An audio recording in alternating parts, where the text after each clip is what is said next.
Happy Monday for the third time. This time, the ceiling is not gonna beep and I'm gonna be able to finish this. The Leaving by Altebrando. That's a name right there. It's a mystery.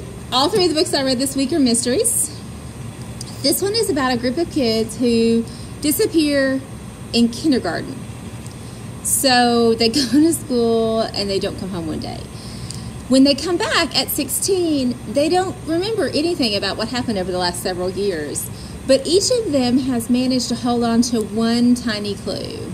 One of them has managed to tattoo themselves. Another one has ingested something to help them remember. Another one goes underneath hypnosis to remember certain clues. And of course, by the end of the book, they figure out who took them and what happened. But the real story is how they reconnect their lives after being gone for 11 years. It's really good. I really did enjoy it. These creepy swings are kind of strange. It wasn't actually that creepy, but it was definitely a mystery and it was really good. This is book 2 to this book, and it just came out. I was so excited because The Fixer is one of my favorite books. So I reread The Fixer so I would be ready for the next one.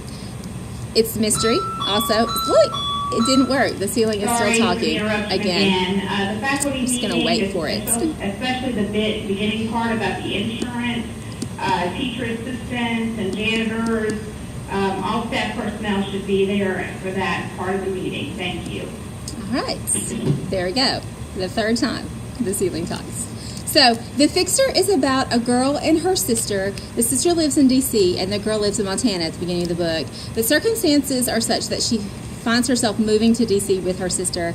And when she goes to this very exclusive private school, she's not really sure what her sister does for a living, but that everyone is sort of scared of her last name, and she doesn't really understand that. Then she finds out that her sister is a fixer. So, in politics, when something goes wrong and you want to cover it up, you hire a fixer. It turns out that Tessa's sister is a fixer.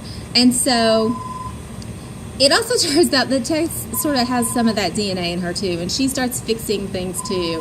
So it's a really good book about high school politics and the way it's reflected real world politics, because all of these kids in this DC school are obviously children of big key political figures in DC.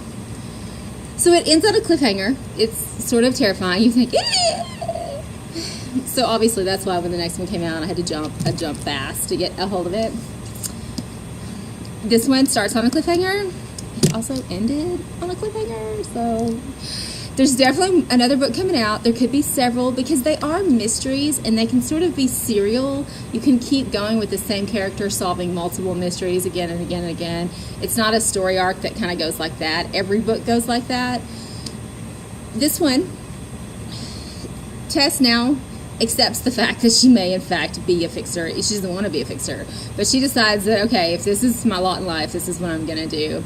So she takes on a campaign at school, but it gets ugly real fast, and like scary ugly. The first one was kind of high schooly, and there were some dead people, some murders, but they weren't in high school. Unfortunately, there were some dead high school people in this one, and there was a hostage situation. It got really tense and really scary. Okay, well, let's be honest, there was a hostage situation in this one too. Like I said, they're pretty intense and they're really good, and they read a lot like a good movie. So I think you would enjoy them if you like fast-paced things, if you like a little mystery, a little whodunit, who's the bad guy, who's the good guy, who can I trust. In DC, you can never be sure who it is that you can trust. And at the end of this book, they still haven't told you about the cliffhanger at the end of the first book. So you're sort of just hanging by a thread going, this is who I think it is. I think, but you're not sure. So when the next one comes out, I'll be jumping on it as well. It's a really good book. If you want to read some mystery, come to the library. We can point some stuff out. If mystery's not your thing, come to the library. We'll point something else out. I hope you guys have a great Monday.